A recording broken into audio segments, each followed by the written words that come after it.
कौन होगा अगला राजा? बहुत समय पहले की बात है। एक राज्य में एक राजा रहता था। उस राजा की कोई संतान नहीं थी।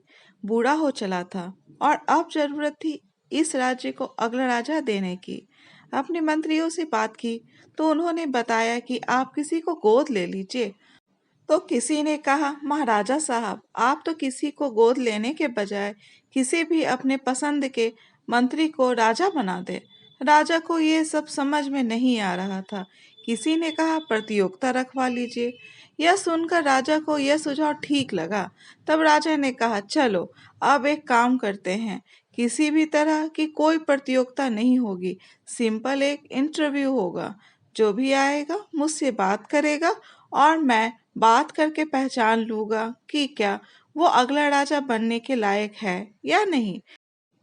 एक मंत्री ने कहा, आप इसमें एक मापदंड डाल दीजिए कि कोई भी व्यक्ति आ सकता है, किसी भी उम्र की व्यक्ति आ सकता है और आ करके अगले राजा के लिए इंटरव्यू दे सकता है। अब यह बात धीरे धीरे पूरे राज्य, कस्बों, गांव और शहरों में पहुंच गई। तो सब तरह के लोग उस राज्य में इंटरव्यू देने के लिए पहुंच गए। एक छोटे से गांव में एक लड़का जो किसानी करता था और बहुत मेहनती था।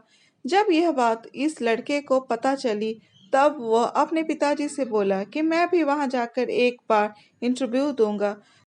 तो उसके पिताजी ने कहा, देख लो एक बार जाकर, लेकिन मुझे नहीं लगता कि कुछ हो पाएगा। उस लड़के ने कहा, मैं एक बार कोशिश करके देखता हूँ। लड़के के घर वाले ने हाँ कह दी। अब वह अगले दिन इंटरव्यू देने के लिए तैयार था, लेकिन उसके पास ढंग के कपड़े नहीं थे। तो उसको अंदर से दुखी होने लगा कि मैं कैसे इंटरव्यू दूंगा, पता नहीं जब राजा मुझे पहली बार देखेंगे तो क्या सोचेंगे। उसने अपने पिताजी से कहा कि मुझे कुछ पैसे चाहिए। फिर जैसे तैसे उधारी करके कहीं से भी जुगाड़ करके एक अच्छा सा जैकेट बनवाया। पुराने से फटे हुए कपड़े थे, पुरानी पैंट थी, उसके ऊपर एक अच्छा सा जैकेट डालकर इंटरव्यू देने के लिए निकल पड़ा। रास्ते में जाते जाते सोच रहा था कि क्या क्या सवाल पूछे जा सकते हैं, किस इसको मुझे जवाब देना है। ऐसी बहुत सारी सोच मन में उठ रही थी, जो कि हर इंसान के साथ होता है। रास्ते में बहुत कुछ दिमाग में चल रहा था। फिर वह राज्य में पहुंच गया। फिर उसे भिखारी दिखाई दिया जो सड़क के किनारे बैठा हुआ था। सर्दी का मौसम था, ठिठुर रहा था और उसने उस लड़के से कहा कि बाबूजी, मेरी कुछ मदद कर दोगे? मुझे कुछ ओढ़ने के लिए देकर चले जाओ। चूंकि उस लड़के के पास कुछ भी नहीं था, थोड़ा सा राशन पानी था, लेकिन उससे भी काम नहीं होने वाला था, क्योंकि उस भिखारी को कपड़ा ही चाहिए। लड़के ने जैसे तैसे करके जुगाड़ करके उधार में जो जैकेट लाया था कि चलो इससे इज्जत बच जाएगी, लेकिन उसके मन ने कहा, चलो इसे ही निकाल के दे दूं। फिर लड़के ने यही जैकेट निकाल के भिखारी को दे दी। उसके बाद वह आगे राजमहल में चला गया। राजा के सैनिक ने कहा, आप अभी यहीं रुक जाइए, कुछ समय बाद भी आपका नंबर जाएगा। वह लड़का बैठे बैठे मन ही मन सोच रहा था, अब तो सब कुछ बिगड़ गया है, मेरे पास तो जैकेट भी नहीं, अब मेरा क्या होगा। उसने सोचा, कोई बात नहीं, यहाँ तक आ गया हूँ तो एक बार राजा से मिलकर ही जाऊंगा, नहीं तो पिताजी पूछेंगे कि क्या हुआ, तो मैं कुछ नहीं कह पाऊंगा। फिर कुछ समय बाद उसका नंबर आया और वह राजा के कक्ष में पहुंचा तो राजा वहां नहीं था। फिर थोड़ी देर बाद राजा आया। जैसे ही राजा आया, इस लड़के के पैरों के नीचे जमीन खिसक गई।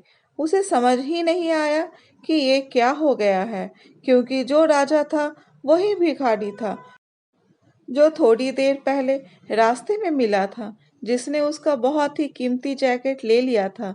अब लड़के से कुछ बोला नहीं जा रहा था।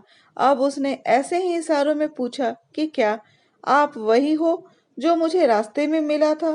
फिर राजा ने कहा, हाँ, मैं वही भिखारी हूँ जो थोड़ी देर पहले तुम्हें मिला था। फिर लड़के ने पूछा कि आपने मेरे साथ ऐसा क्यों किया? ये कौन सी परीक्षा ले रहे थे? मेरे पास एक ही जैकेट थी जो आपने ले ली और आप ही राजा हैं। मुझे तो कुछ समझ ही नहीं आ रहा है। मैं क्या बोलूं? राजा बोला, परेशान मत हो। अगर मैं राजा बन के सबसे पहले तुम्हारे सामने आता तो मैं जो बोलता वो तुम कर देते। तुम दुनिया का वो हर काम कर देते मुझे खुश करने के लिए और अगला राजा बनने के लिए। लेकिन मैं तुम्हारे सामने सबसे पहले भिखारी बन के आया। मैं तुम्हारी असली चरित्र को जानना चाहता था कि तुम अंदर से कैसे हो।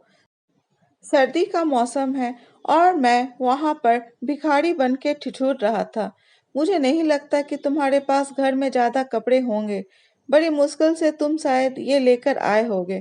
सबसे पहले तो ये जैकेट अपना वापस लो और अब से तुम इस राज्य के अगले राजा हो।